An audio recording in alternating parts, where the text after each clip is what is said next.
नाशिकमधील बिबट्याचं CCTV footage समोर आलेलं आहे।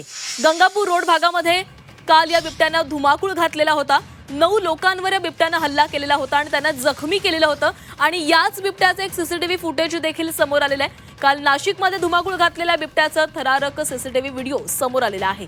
काल जवळपास 4 तास बिबट्यानं नाशिकच्या महात्मा नगर भागामध्ये धुमाकूळ घातलेला होता आणि त्याला पकडण्यात वन विभागाला अखेर यश आलं। त्याला जेरबंद करण्यात आलं। मात्र ज्यावेळेस बिबट्या या भरवस्तीमध्ये शिरलेला होता त्यावेळेस काय घडलं होतं हे या सीसीटीव्ही कॅमेरामधून आपल्याला दिसतंय। नागरिकांची पळापळ सुरू झालेली होती। बिबट्या या ठिकाणी आला आणि अनेक नागरिक या परिसरामध्ये होते। मात्र बिबट्याला पाहताच सगळ्यांची पळापळ सुरू झाली आणि सगळी दृश्य तिथल्या सीसीटीव्ही कॅमेरामध्ये कैद झालेली आहेत। जवळपास 4 तास या बिबट्याने या परिसरामध्ये धुमाकूळ घातलेला होता आणि वन विभागाच्या पथकाला आणि त्यानंतर पथकानं त्याला जेरबंद केलेलं आहे। तर नागरी वस्तीमध्ये हा बिबट्या शिरला आणि त्यानंतर सगळ्या तिथे असणाऱ्या नागरिकांची पळापळ सुरू झाली। अनेक बंगल्यांच्या परिसरामधून हा बिबट्या इकडनं तिकडे धावत असतानाची ही दृश्य आपल्याला या सीसीटीव्ही कॅमेरामध्ये पाहायला मिळतात। जवळपास 4 तास हा बिबट्या नागरी वस्तीमध्ये होता आणि त्यानंतर वन विभागानं अथक प्रयत्नांनंतर त्याला जेरबंद केलेलं आहे। बिबट्यानं जवळपास 9 जणांवर हल्ला केला आणि त्यांना जखमी देखील केलेला आहे।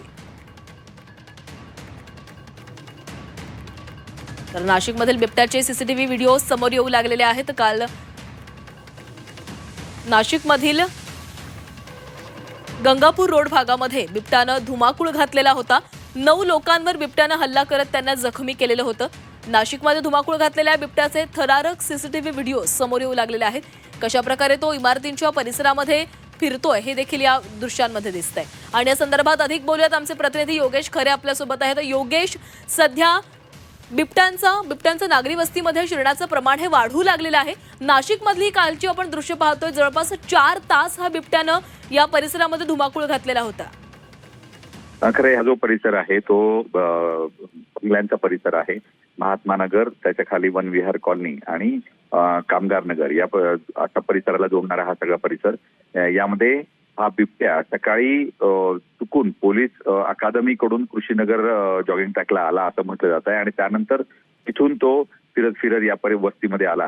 पण आपण बघू शकतो की भर दिवसा बिबट्या चुकल्यामुळे पूर्णपणे वेगवेगळ्या घरांमध्ये जात होता, वेगवेगळ्या बंगल्यांमध्ये त्याने उड्या मारल्या आणि त्यानंतर स्वतःला लपण्याची जागा तो बघत होता। मात्र ज्यावेळेस मोठ्या प्रमाणात गर्दी जमली आणि जसा बिबट्या निघाला म्हणून धावपळ झाली त्यावेळेस खऱ्या अर्थानं गोंधळ उडायला सुरुवात झाली। वन विभागाची टीम त्या ठिकाणी तैनात झाली, पोलीस त्या ठिकाणी आले आणि नंतर लोकांची झुंबड सुद्धा मोठ्या प्रमाणात उडाली आणि त्यामुळे आपल्याला काल संध्याकाळी जवळजवळ 5 तास 3.5 ते 4 तास त्या बिबट्याला पकडण्यासाठी लागले।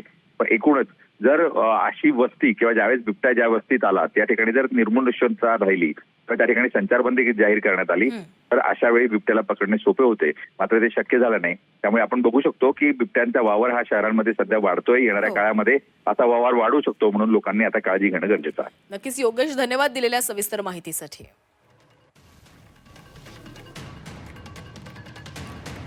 तर गेल्या काही दिवसांमध्ये बिबट्यांचं नागरी वस्तीमध्ये येण्याचं प्रमाण वाढलेलं आहे आणि त्यामध्ये अनेक नागरिक जखमी देखील होत आहेत। या बिबट्यानं देखील जवळपास 9 जणांवर हल्ला केला आणि त्यांना जखमी केलेला आहे। नाशिकच्या गंगापूर रोडवर हा संपूर्ण प्रकार घडला।